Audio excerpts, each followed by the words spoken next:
came deep. You came with like 40 people, right? Yeah. Yeah. They'll be here tomorrow. Okay. Fantastic. Right. So first night, I saw a dragon. Or at least I thought it was a dragon. Mm-hmm. The eyes were glowing. I lit a candle. The light was flickering back and forth. Mm-hmm. I saw you at your altar. You had on a green smock, like a dashiki type of thing. And you had your hands together, and you had brown beads around your hands. You were whispering chants into your hands. I went blank. My body was numb. Like, I specifically felt it in my feet. My hands were hot. I was downstairs. Everybody was upstairs asleep. I was quiet.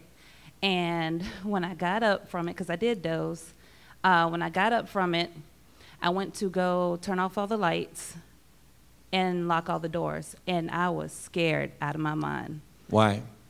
I don't know. What are you doing with your open third eye? Because, I mean, your eye is wide open. What are you doing with that? Blinking a lot. Okay. I knew for sure I wasn't the only one downstairs. Okay. Night 2, I had been up since 3 a.m., 3:08 to be exact. I went upstairs because everybody was awake. It was a Thursday and whatever. So I was upstairs in my closet, and I had 2 glasses of wine, and I was very tired. So. Hold on. I know. Gotta say something. I know. Also, unfortunately, guys, during this next 30 days, I'm going to ask you to restrain from any kind of alcohol, any kind of weed. I know. Yeah, I know. It sucks. It sucks to be illuminated. Stop smoking the medicine, Liz. No crack, please, people, during this 30 days. If you want to smoke crack after the 30 days, that's your business. No crack? Somebody said that. No, I'm joking.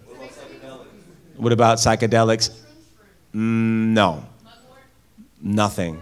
No ibogaine, no ayahuasca, no psilocybin, no entheogens, pathogens.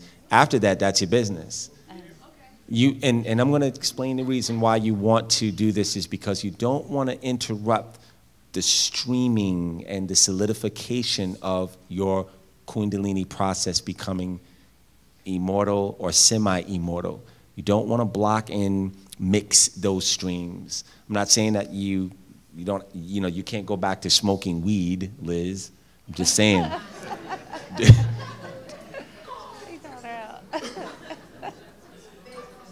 Just saying that during these next 30 days, you want to stay away from the medicinals and really focus and allow your awareness in your system to be dedicated to the flourishing and the solidification of your kundalini. Doesn't your kundalini deserve that? Okay. Yes.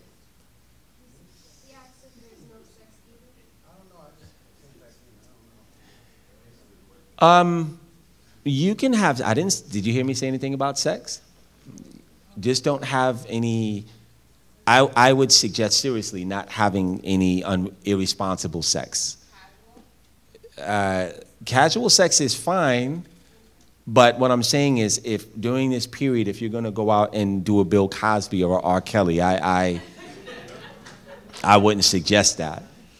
Or if you're going to sleep with, your girlfriend's husband or something like that kind of debauchery is not something that you want to mix with the divinity of having your kundalini activated. If you're in a loving relationship, that's fine. You can have sex all day long. This actually might promote more sex inside of your awareness. So express it. That's fine. If you have a willing partner, have a ball or 2.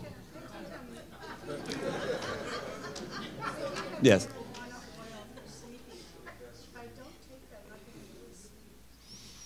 You've been taking marijuana oil, so you can sleep, then do that. Then continue to take that. If it's medicinal and it allows you to drop into REM, you have to do what you have to do. That's fine.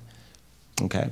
If you're taking medication and you have to take medication, continue to do that. I'm just talking about recreational distractions or medicinal heights and things like that. You want to just, you know. Yes, you do. Yes, you had another question regarding to that? Say one more time, the first part.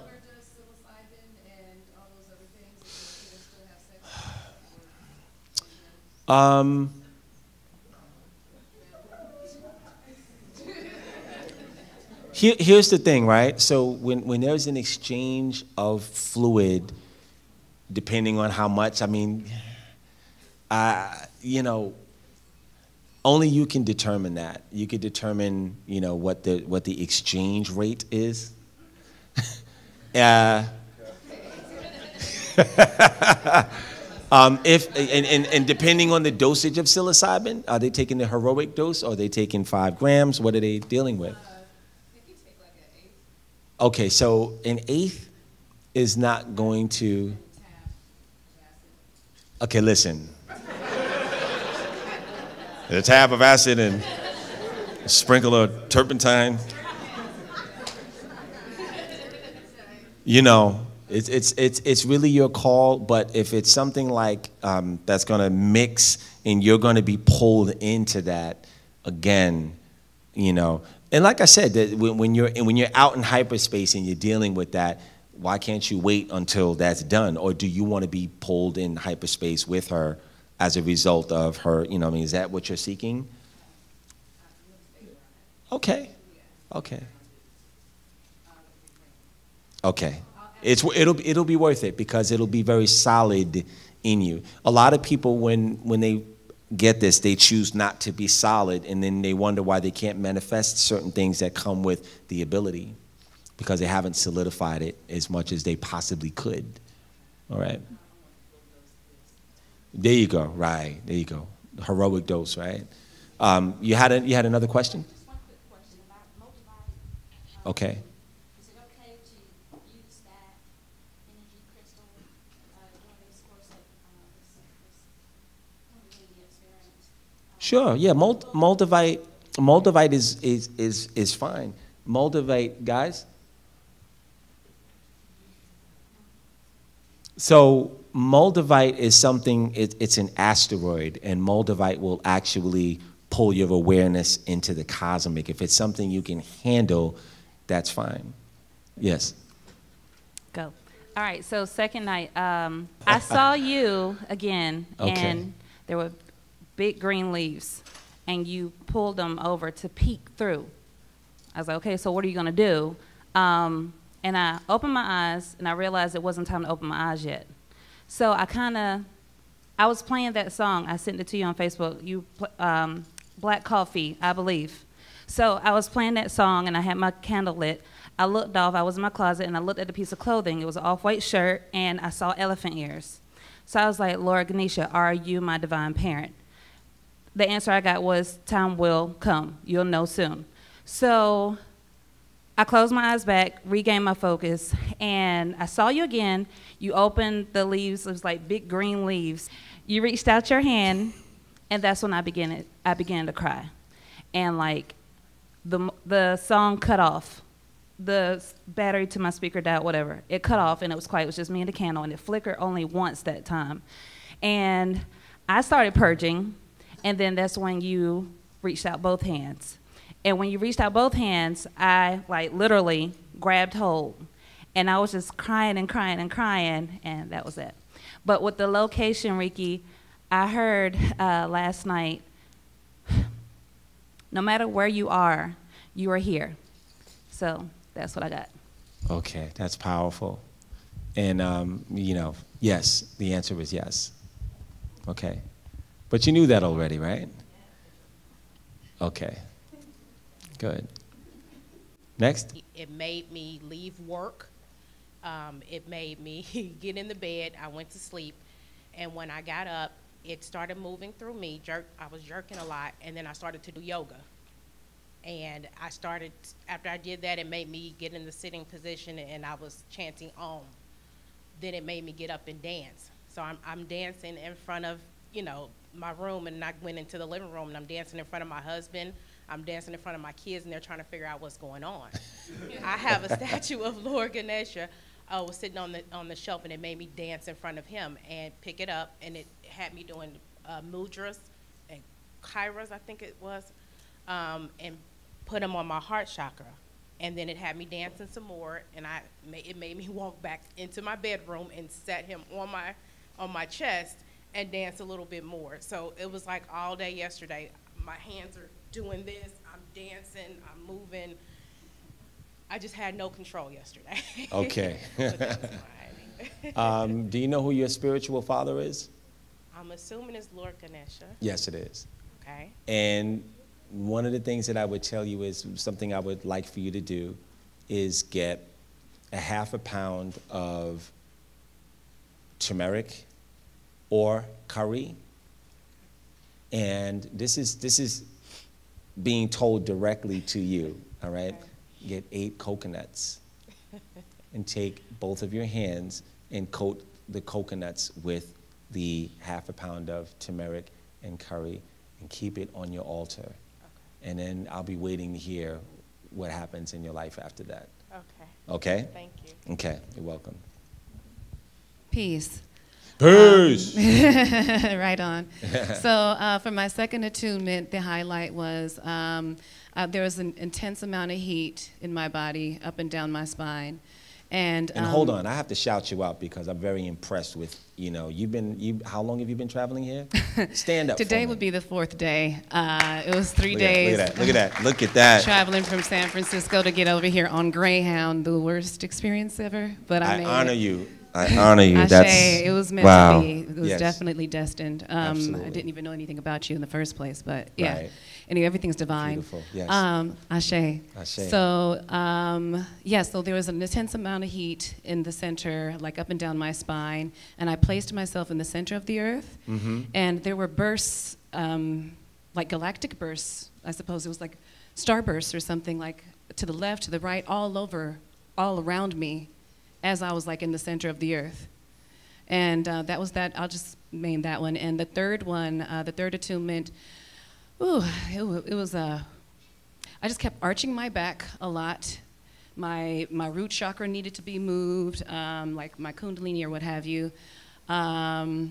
Energies were coming out of my mouth, out of the crown, out of my eyes, out of my ears, out of the back of my neck. Yeah, I'll just leave it at that. But it was a lot of arching, a lot of, and all these energies just coming out of my body. It was right. a beautiful release. They were just ready to go. Right. Whatever it was an awesome clearing. Thank you. You're Ashe. welcome. Well, I would say to both of you, actually, because both of you said something that actually corresponds with how this expresses itself. And a lot of times, and again, this is applicable to all of you, if you find yourself moving in a certain way, go with it. Don't restrict it. Even if there are other people watching. Don't be concerned with how people are going to feel about you if you have to move or do something that spirit is causing you to be a marionette. You want to go with that because a lot of times when you were dancing, right, it was Ganesha that brought you, like, dance for me. But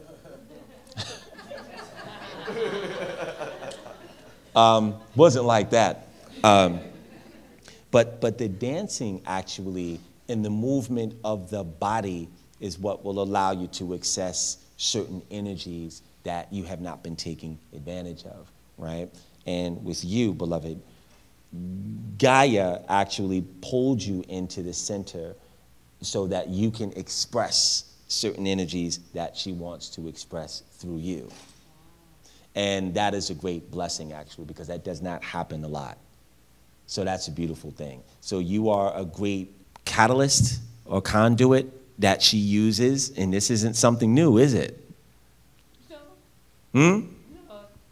No? So I would say continue to be as earthy, you know what that means?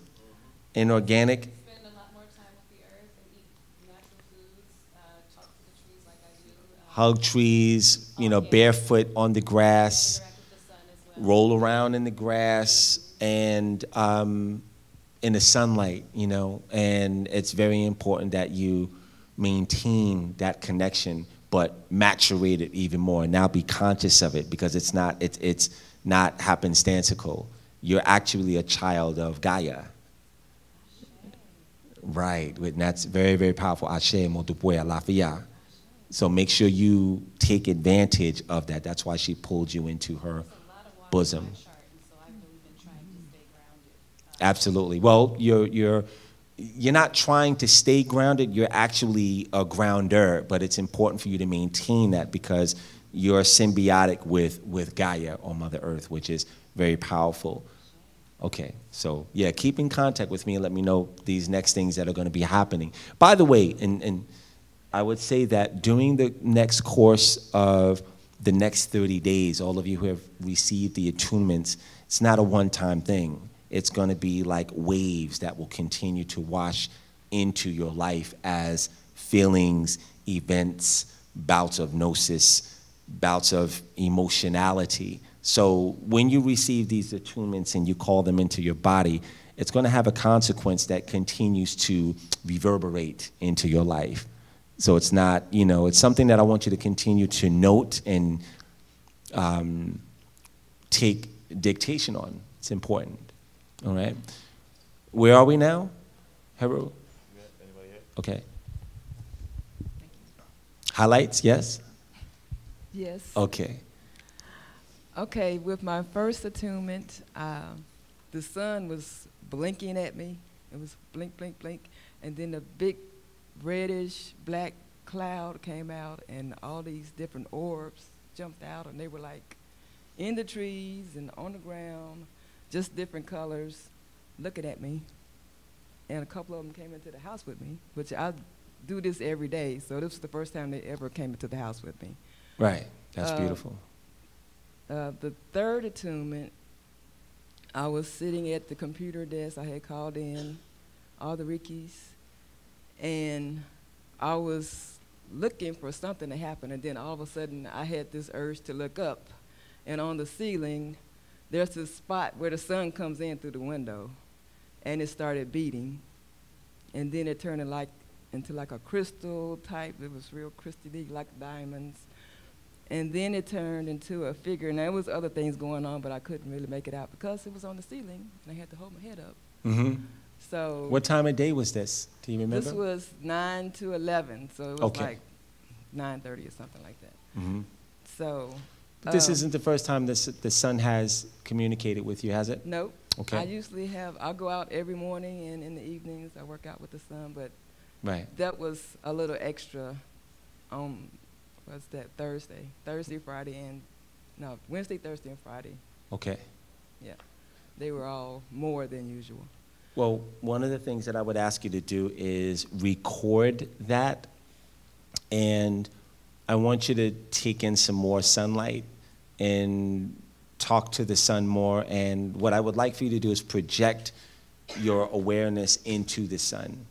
And the sun is responding to what's already inside of you. So when the sun begins to talk to you that way, it's reflecting back to you your development and your rating of where you are in your awareness. And I want you to also attempt to do that with the moon. And let me know when it happens for the first time. Take the energy of the sun that you've already harvested for as long as you have, because that energy is palpable, and direct that into the moon. And then let's see if the moon can dance for you. Oh, okay. Okay. Okay, but just a minute. One more? So it was still on the ceiling. So what it did was it turned into an entity. It looks like it was, at first it looked like it was a woman holding a baby. But then it turned into, the body turned into like looked like muscles, like what you would see in an anatomical. Speaking to the mic. The body turned into, you say, muscles? Muscles. It was like, like if you took all the skin off the body, right. It would be muscular looking. But right. Also the entity didn't have a head. It had the sunlight coming from it. Mm-hmm. Didn't have any legs, and had the sunlight coming from down there. So what do you think that's about? and it had a head in his hand. Are you ready? I'm ready. You sure? Because what I'm about to tell you doesn't come without obligation. So if I tell you, you're going to have to oblige it. So, I'm ready. Okay. So what's happening with you is that there's a copy of you inside of the sun that is not online yet. And it is seeking you to connect with it so that you can turn on your solar body or your body of light. And that's why it's revealing that to you. It's beckoning you to turn that on. And you've been doing this for 20 lifetimes, but you haven't completed it yet because you're too nonchalant about your development. And it's like, and that's why it was headless. So it's asking you to put your cognition on the purpose of you connecting and turning on the part of you that is dormant in the sun. I'm going to tell you something else. If you decide to do that, you will disappear from this reality. You'll just wink out. I sort of felt like that would happen. Right. I'm going to tell you something else. If you decide to allow that to happen, every memory of you will also dissolve, and it will be like you've never been here. There will be no record of your existence. So that's a button you can push if you'd like to. So if you want to do that, I'll give you also a sequence of power that can make that happen. Yes. I wouldn't give that to you if you weren't already treading on that. So I can help you. Okay? Next.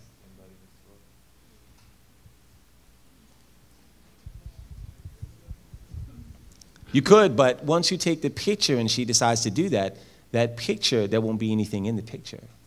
And your memory won't be there either of who she is. It's interesting, isn't it? Okay, Hello. Go ahead. Hello.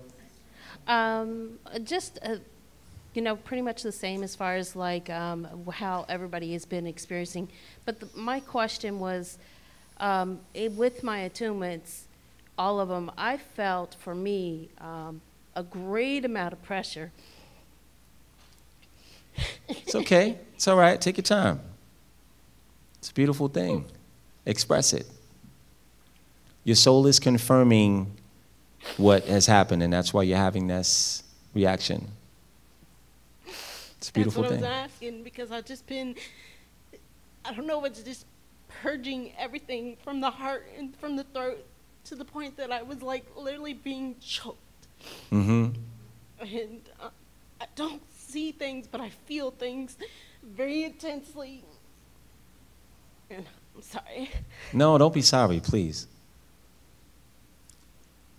And I was just curious to get your feedback on as far as like, is this just me purging so I can go to the next level?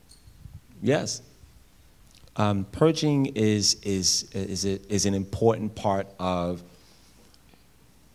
So, do you have any songs that make you cry? How many do you have? A lot. Why do you think that is?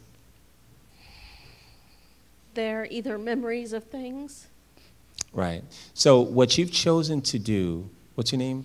Danielle. Danielle. Okay, so Danielle, you've had a very artful way of taking certain events and moments in your life and storing them and not dealing with them. And you place them inside of the harmonics of the song. And eventually you're going to have to deal with that. So your soul has pushed you to get this so you can extricate a large volume of what you've been holding on to and you've been storing in these songs. So what I'll invite you to do over the next 30 days is take all of those songs and listen to them and allow yourself to purge a lot of what you've stored into those songs. And drink a lot of water, and it's okay. And when you stop crying when you hear the song, you are done. you've accomplished your objective. And once you've done that, you will also remove a barrier or a dam out of the things that are attempting to come to you, because you're basically blocking your blessings at this point because of the energies and the emotionality of what you have not chosen to deal with. Does that resonate with you? Mm-hmm. Very much. Okay. And that's a good thing, by the way. So also, I'm seeing that your divine parents have a lot in store for you, a whole lot. And you've been like, no, I'm not ready yet.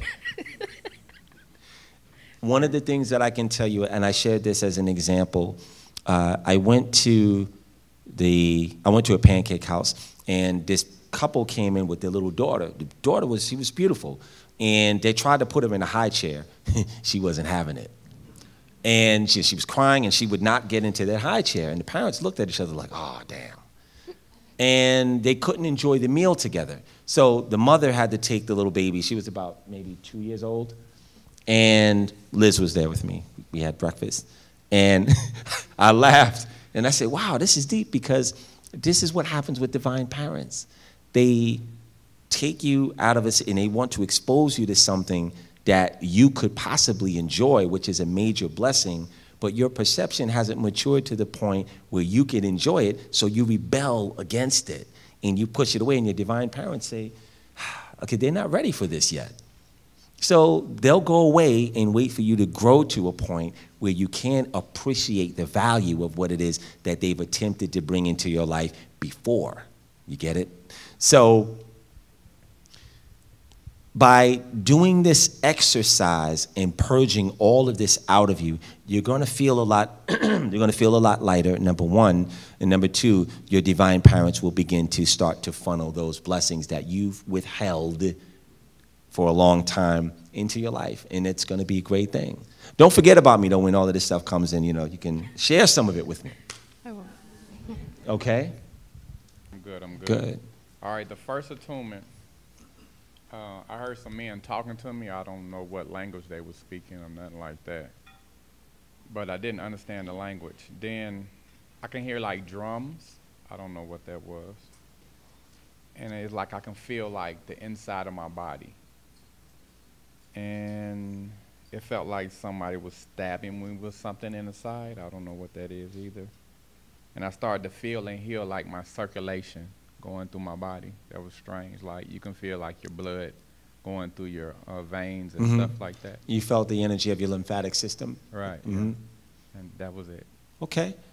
Well, the bata drums is what you were hearing, and you were hearing the portals open up to the ancestral realm. And your ancestors are also inside of you, so they had a really good response to the energy that you called into your body, and that's a good thing. They're also the blood that runs in your body as well, so they're definitely reactionary to what's going on with you. You don't have an altar. No. Why? No. I haven't did it yet. Okay, so they're beckoning you to get an altar because they're requiring you to make offerings to them. And they're not upset with you, but they're inviting you to come into more power that they would like to give to you, but they can't do it if you don't have an altar. So the bata drums that you heard is them opening up the portal, and the blood running and you being aware and feeling them, that was them. Okay? Yeah, that'll work. Okay.